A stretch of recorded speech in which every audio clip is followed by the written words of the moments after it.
Assalamualaikum warahmatullahi wabarakatuh. Kami dari kelompok 3 akan mempresentasikan bab 14 tentang mengelola rantai nilai teknologi, informasi, dan e-bisnis. Perkenalkan, saya Karina Lintang Aisalindri, NPM 232. Saya Oktaria Mulia, NPM 233. Saya Monika Mega Puspa, NPM 234. Artimesi Aibatul Alim, NPM 245. Saya Rinanda Aprilia, NPM 248.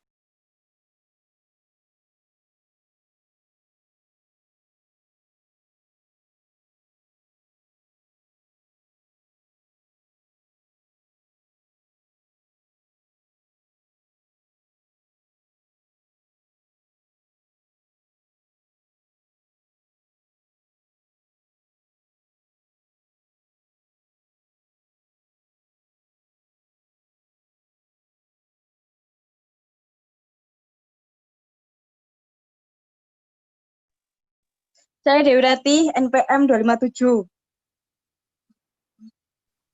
Saya Atika Rahmawati, NPM 258.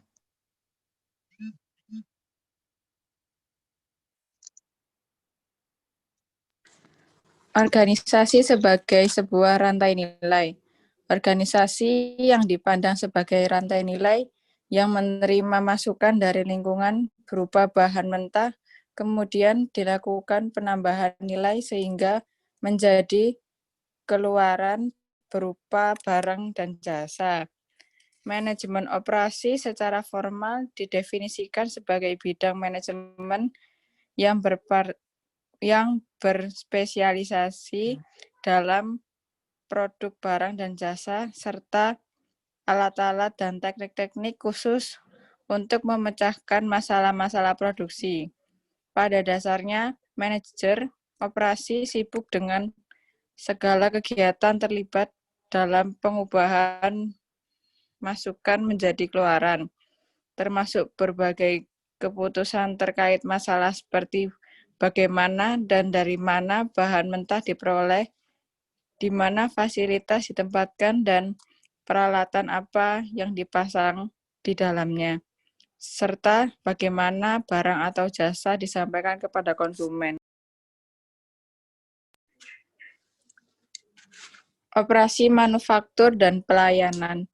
Manufaktur sendiri adalah ditandai dengan output yang nyata atau produk.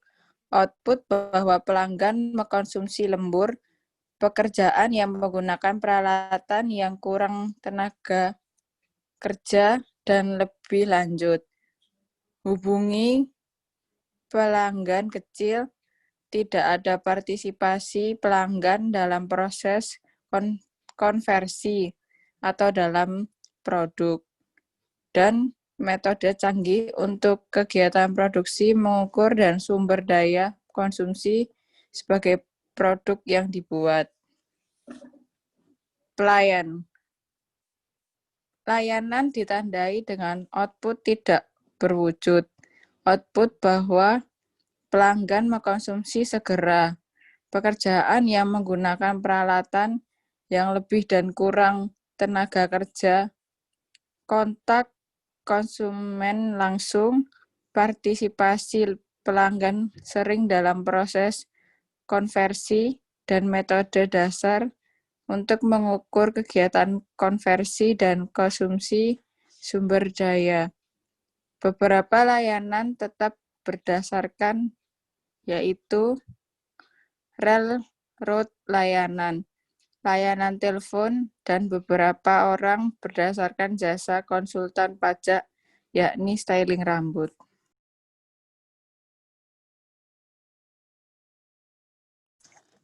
Manajemen rantai suplai. Manajemen rantai suplai atau supply chain management adalah istilah untuk pengelolaan urutan pemasok dan pembeli yang meliputi semua tahapan proses, memulai dari pemeroleh bahan mentah hingga mendistribusikan barang jadi kepada konsumen akhir.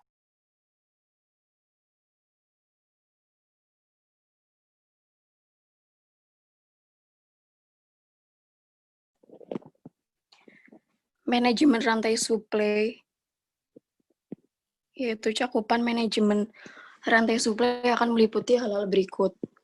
Yang pertama, pengembangan produk, yaitu melakukan riset pasar, merancang produk baru, melibatkan supplier dalam perencanaan produk baru. Yang kedua, pengadaan, yaitu memilih supplier, mengevaluasi kinerja supplier, melakukan pembelian bahan baku dan komponen, memonitor supplier risk, membina dan memelihara hubungan dengan supplier. Perencanaan dan pengendalian, ada demand planning, peramalan permintaan, perencanaan kapasitas, perencanaan produksi dan persediaan. Operasi atau produksi, yaitu eksekusi produksi, dan pengendalian kualitas.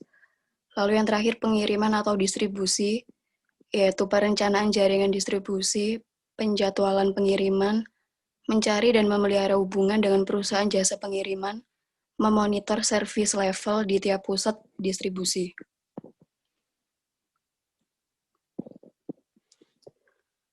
Tata letak fasilitas. Tata letak fasilitas adalah suatu perencanaan yang terintegrasi dari aliran barang atau jasa di dalam sebuah sistem operasi atau manufaktur dan non-manufaktur guna memperoleh interrelasi yang paling efektif dan efisien antara pekerja, bahan, mesin, dan peralatan, serta penanganan dan pemindahan bahan. Barang setengah jadi dari bagian satu ke bagian yang lainnya.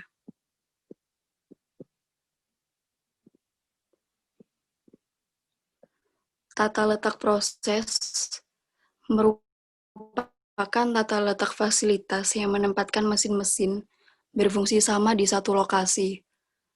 Tata letak proses memiliki keuntungan karena berpotensi penghematan dan pengurangan biaya. Suatu barang bisa mengalami beberapa proses yang berlainan dan karenanya harus melewati banyak tempat sebelum produksi selesai. Selanjutnya ada tata letak produk. Tata letak produk merupakan tata letak fasilitas yang menyusun mesin-mesin dan tugas-tugas menurut tahapan proses produksi suatu barang. Tata letak produk efisien ketika organisasi menghasilkan atau mengeluarkan produk atau jasa dalam jumlah yang sangat besar. Next. Selanjutnya ada tata letak seluler. Tata letak seluler merupakan tata letak fasilitas yang di dalamnya mesin-mesin disediakan untuk urutan produksi dikelompokkan ke dalam sel-sel sesuai dengan prinsip-prinsip teknologi kelompok.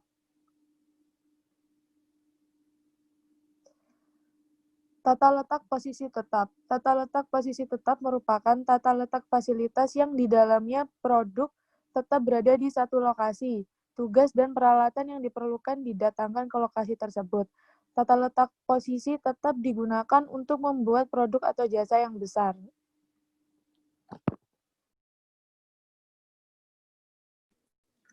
Otomatisasi teknologi. Otomatisasi adalah pembuatan dan implementasi teknologi untuk mengontrol dan memonitor produksi dan delivery produk baik barang maupun jasa.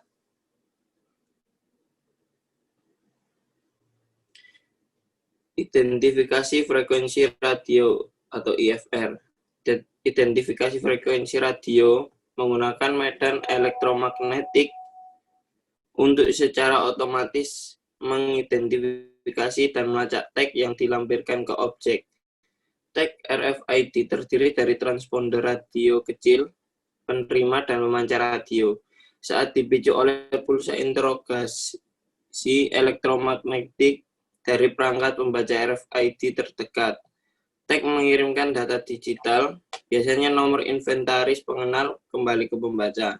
Nomor ini dapat digunakan untuk melacak persediaan barang.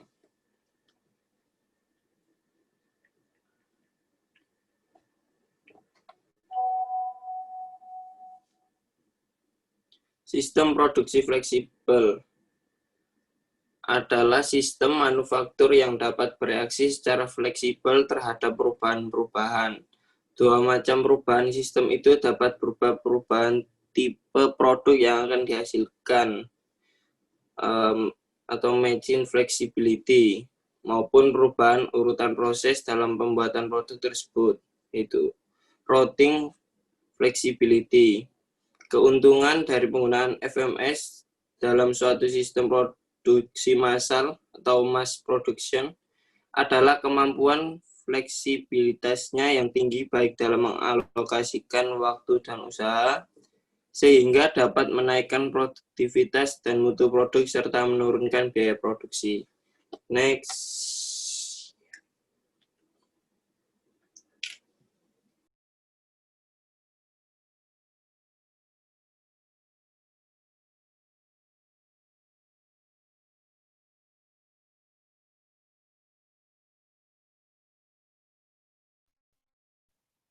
Produksi ramping. Produksi ramping adalah praktik produksi yang mempertimbangkan segala pengeluaran sumber daya yang ada untuk mendapatkan nilai ekonomis terhadap pelanggan tanpa adanya pemborosan. Dan pemborosan inilah yang menjadi target untuk dikurangi. Kalian selalu melihat nilai produk dari sudut pandang pelanggan, di mana nilai sebuah produk didefinisikan sebagai sesuatu yang mau dibayar.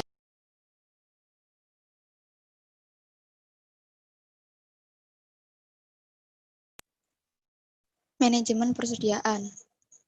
Manajemen persediaan dalam bidang industri manufaktur dan perdagangan harus selalu tanggap dengan kebutuhan perusahaan, karena produksi perusahaan bergantung pada persediaan yang ada. Jika salah satu persediaan habis, maka bisa menghambat proses produksi perusahaan.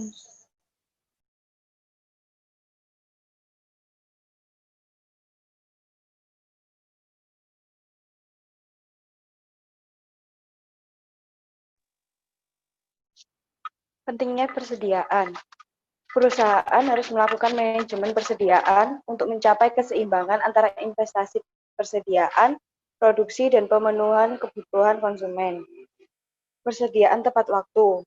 Sistem persediaan just-in-time (JIT) adalah strategi manajemen yang menyelaraskan pemesanan bahan baku dari pemasok secara langsung dengan jadwal produksi. Ini tuh macam-macamnya manajemen produksi. Terus next.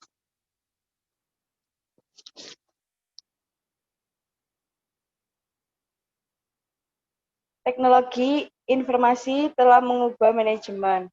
Teknologi informasi atau IT meliputi perangkat keras maupun lunak, telekomunikasi, dan semua teknologi lainnya yang dapat menyimpan dan mendistribusikan informasi. Next.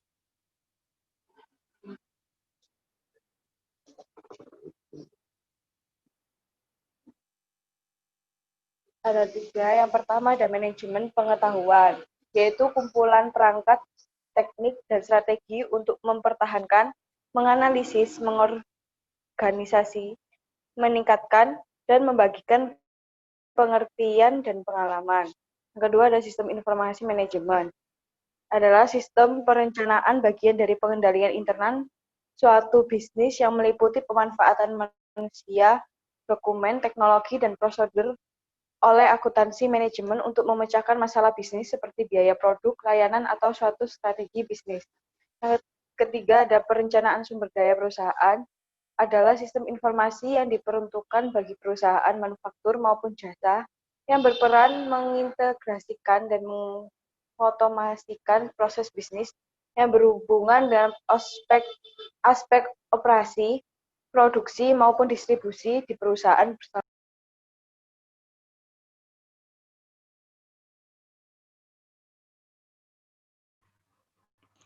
Internet dan e-bisnis. E-bisnis atau e-business merupakan semua bisnis yang berjalan lewat proses digital melalui bukan di ruangan fisik.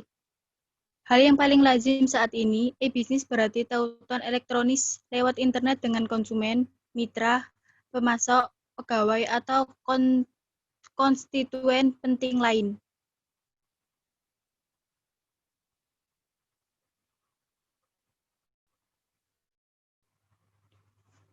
Strategi e-bisnis, ekspansi pasar. Yang pertama, tambah produk atau layanan baru. Yang kedua, menjual lebih banyak produk kepada konsumen yang sudah ada. Yang ketiga, menjangkau wilayah atau segmen baru. Yang terakhir, akuisisi atau merger dengan bisnis lain.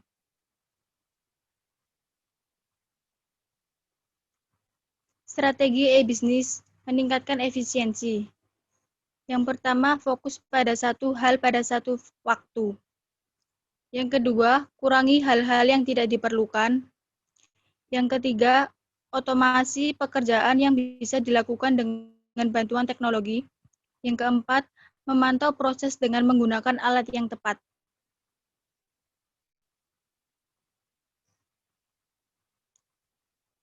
Sekian presentasi dari kelompok kami. Mohon maaf apabila ada salah kata. Wassalamualaikum warahmatullahi wabarakatuh.